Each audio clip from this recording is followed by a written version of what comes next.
नमस्कार। आज हम उस एक पल को, उस एक जीत को फिर से जिएंगे जिसने करोड़ों भारतीयों को एकदम गर्व से भर दिया।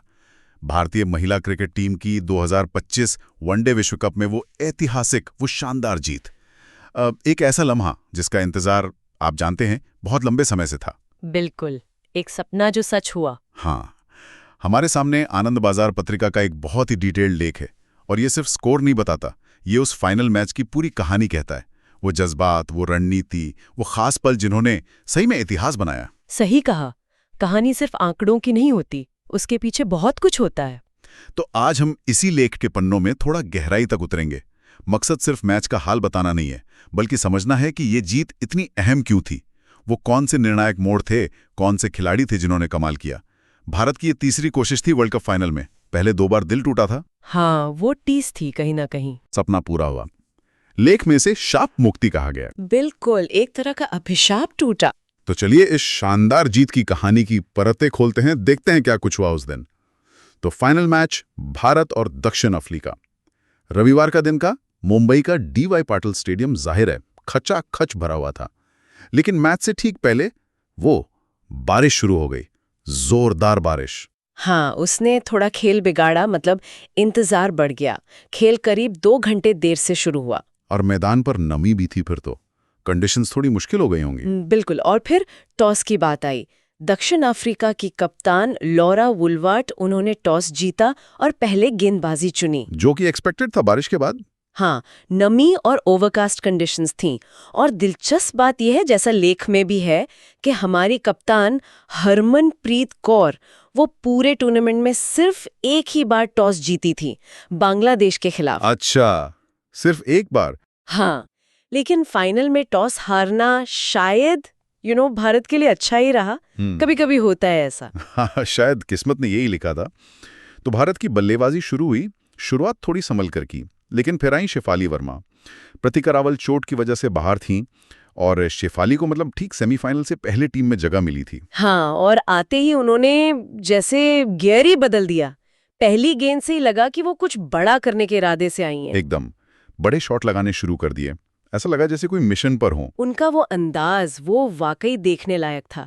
और लेख भी यही कहता है कि उनकी उस अटैकिंग बैटिंग ने न सिर्फ रन तेजी से बनाए, बल्कि दूसरी तरफ स्मृति मंधाना को थोड़ा वक्त दिया सेट होने का। हाँ, सेट होने का। ये बिल्कुल क्लासिक ओपनिंग पार्टनरशिप थी। एक तरफ से अटैक, दूसरी तरफ से एंकरिंग। और दोनों के बीच वो शतकीय साझेदारी हुई जिसने भारत के बड़े स्कोर की नींव रखी। शेफाली ने तो सिर्फ 49 गेंदों में 50 बना ली थी। बिल्कुल, वो उनकी लय दिखा रहा था। और उस 50 के साथ एक रिकॉर्ड भी जुड़ा, जो लेख में खास तौर पे मेंशन है। हाँ, वो वाकई बहुत खास है। शेफाली सिर्फ 21 साल 278 दिन की उम्र में वर्ल्ड कप फाइनल में अर्धशतक। और ये पुरुष और महिला दोनों क्रिकेट में। दोनों में। वर्ल्ड कप फाइनल के इतिहास में किसी भी ओपनिंग बल्लेबाज का ये सबसे कम उम्र में अर्धशतक है। सोचिए, कमाल है। उन्होंने अपने आइडल वीरेंद्र सहवाग को पीछे छोड़ा इस मामले में। सहवाग ने 2003 में 24 साल 154 दिन की उम्र में 50 बनाई थी। अच्छा, तो ये सिर्फ रिकॉर्ड नहीं है, ये शेफाली का टैलेंट और बड़े मैच का प्रेशर झेलने की उनकी काबिलियत दिखाता है। और ये वनडे वर्ल्ड कप फाइनल में किसी भारतीय ओपनर की सबसे बड़ी पारी भी बन गई, 87 रन। जबरदस्त। लेख में एक और चीज नोट की गई है कि शेफाली ने अपनी बैटिंग अप्रोच में थोड़ा बदलाव भी किया था उस दिन। हाँ, बिल्कुल। पिछले मैचों में जैसे वो थोड़े क्रॉस बैटेड शॉट खेल रही थी, इस बार वो ज्यादातर सीधे बल्ले से वी में खेल रही थी। सही कहा।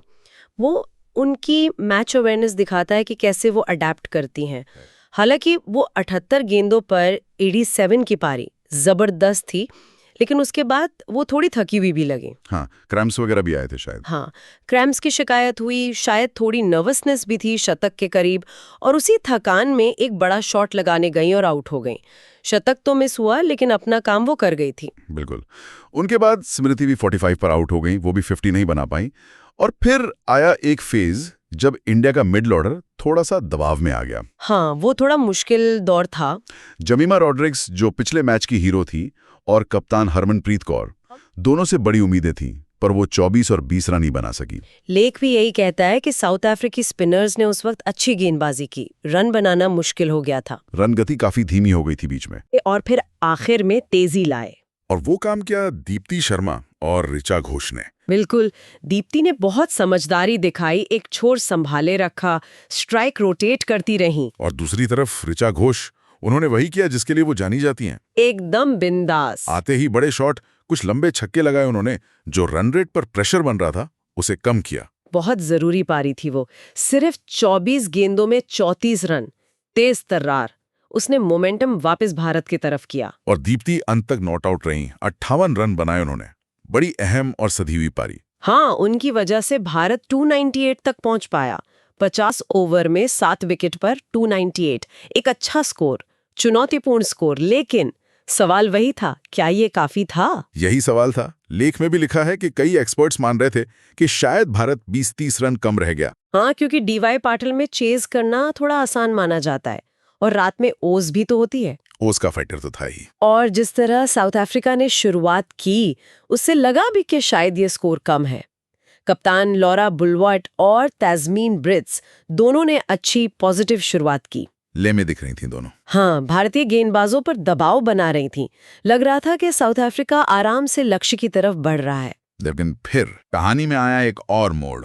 इस बार हीरो बनी भारत की फील्डिंग। ओ हाँ, वो कमाल थी। लेख इस पर खास जोर देता है क्योंकि वर्ल्ड कप में पहले भारत की फील्डिंग थोड़ी ऊपर नीचे रही थी।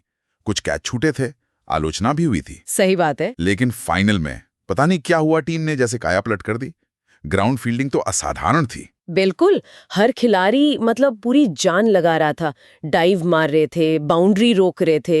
एक एक रन बचाना जैसे विकेट लेने जितना जरूरी हो गया था। और उसी का नतीजा दिखा कि था पार्टनरशिप पनप रही थी। उस रनआउट ने ऐसे टीम में करंट भर दिया। उसके ठीक बाद आने के बॉश भी आउट हो गई, खाता भी नहीं खोला।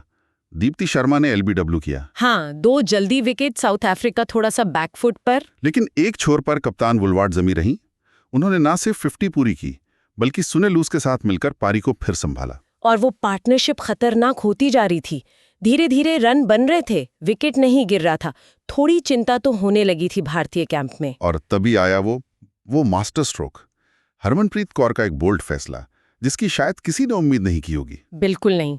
उन्होंने गेंद दी शिफाली वर्मा को। हाँ, वही शिफाली वर्मा जिन्होंने अपने पूरे वनडे करियर में उस फाइनल से पहले कुल मिलाकर सिर्फ 14 ओवर डाले थे। सिर्फ 14 ओवर। अरे बाप रे, हाँ, ये बहुत बड़ा गैम्बल था।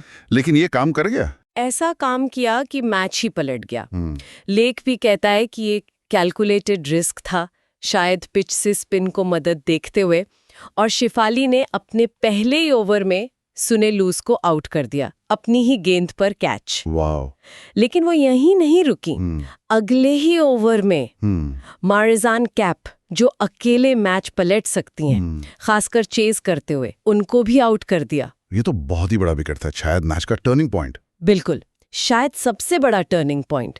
वो 2 ओवर निर्णायक थे।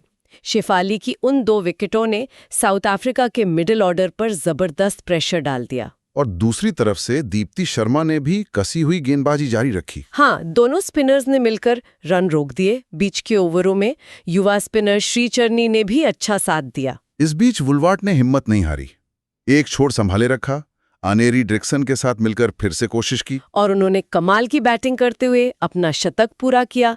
फाइनल में शतक। सेमीफाइनल के बाद ये दिखाता है कि वो किस क्लास की प्लेयर है। साउथ अफ्रीका की उम्मीदें उन्हीं पर टिकी थी। बिल्कुल, लेकिन दूसरी तरफ से विकेट्स और जरूरी रन रेट वो लगातार बढ़ रहा था। हर ओवर के साथ प्रेशर बढ़ रहा था, बड़े शॉट खेलने ही पड़ते। और भारतीय फील्डर्स ने भी कोई ढील नहीं दी, दबाव बनाए रखा। और फिर एक बार फिर दीप्ति शर्मा। हाँ, दीप्ति का दिन था वो। उन्होंने पहले डर्कसन को आउट करके वो साझेदारी तोड़ी, और फिर वो विकेट जिसका पूरे भारत को इंतजार था। लॉरा वुलवार्ड। शतक वीर लॉरा वुलवार्ड 101 रन, बड़ा शॉट खेलने गई और बाउंड्री पर अमनजोत कौर के हाथों में। वो कैच भी कमाल का था। लेख में लिखा है गेंद हाथ से छिटकी थी थोड़ी। हाँ, लेकिन क्या बैलेंस दिखाया अमनजोत ने। कैच पूरा किया और बाउंड्री रोप के अंदर रही। शानदार कैच। वुलवार्ड के आउट होते ही लगा कि बस अब हो गया, लेकिन मैच अभी बाकी था। हाँ, क्रीज पर क्लोई ट्रायन और नदीन डिक्लार्क थीं। ये वही जोड़ी है जिसने ग्रुप स्टेज में भारत को हराया था। हाँ, वो याद था सबको, क्या फिर से वैसा ही होगा? इतिहास का शायद सबसे बेहतरीन ऑलराउंड प्रदर्शनों में से एक। क्या कमाल का खेल दिखाया। और फिर वो आखिरी पल, आखिरी विकेट का कैच पकड़ा खुद कप्तान हरमनप्रीत कौर ने। हाँ, और जैसे ही गेंद उनके हाथ में आई, पूरा स्टेडियम मतलब शोर से गूंज उठा। खिलाड़ी एक दूसरे से लिपट गए, खुशी के आंसू, कोच राहुल द्रविड़ और सपोर्ट स्टाफ के चेहरे पर वो राहत। वो देखने लायक था। भारत ने साउथ अफ्रीका को हराया और पहली बार महिला वनडे विश्व कप का खिताब जीता। तीसरी कोशिश में मिली ये जीत, वो शाप मुक्ति जैसा आनंद बाजार पत्रिका ने लिखा, वो आखिरकार हो गई। घर पर वर्ल्ड चैंपियन बनने का सपना सच हुआ। ऐतिहासिक पल। तो ये थी उस ऐतिहासिक जीत की कहानी, जैसा लेख में बताया गया। शिफाली की वो तूफानी पारी, दीप्ति का वो यादगार ऑलराउंडर खेल, पूरी टीम की वो जबरदस्त फील्डिंग। हाँ, और वो लड़ने का जज्बा, अंत तक हार ना मानने वाला, ये सब इस जीत के मतलब मुख्य स्तंभ थे। बिल्कुल, ये सिर्फ एक जीत नहीं थी, ये एक स्टेटमेंट था। भारतीय महिला क्रिकेट ने दुनिया को दिखाया कि वो अब वर्ल्ड चैंपियन है। ये उस मेहनत, उस लगन का नतीजा है। सही कहा। लेख के आखिर में भी यही सवाल है कि अब इस जीत के बाद उम्मीदें कैसे बदलेंगी? अपेक्षाएं तो जाहिर है बढ़ेंगी। बिल्कुल, और अब चुनौती यही है कि इस मोमेंटम को, इस आत्मविश्वास को कैसे बनाए रखा जाए। हाँ, आगे की प्रतियोगिताओं में इस कामयाबी को कैसे दोहराया जाए, टीम इस प्रेशर को, इन उम्मीदों को कैसे हैंडल करेगी? ये कुछ सवाल हैं जिनके जवाब हमें आने वाले वक्त में मिलेंगे, और ये देखना वाकई दिलचस्प होगा। यकीनन, लेकिन फिलहाल ये जश्न का समय है। उस ऐतिहासिक पल को याद करने का, संजोने का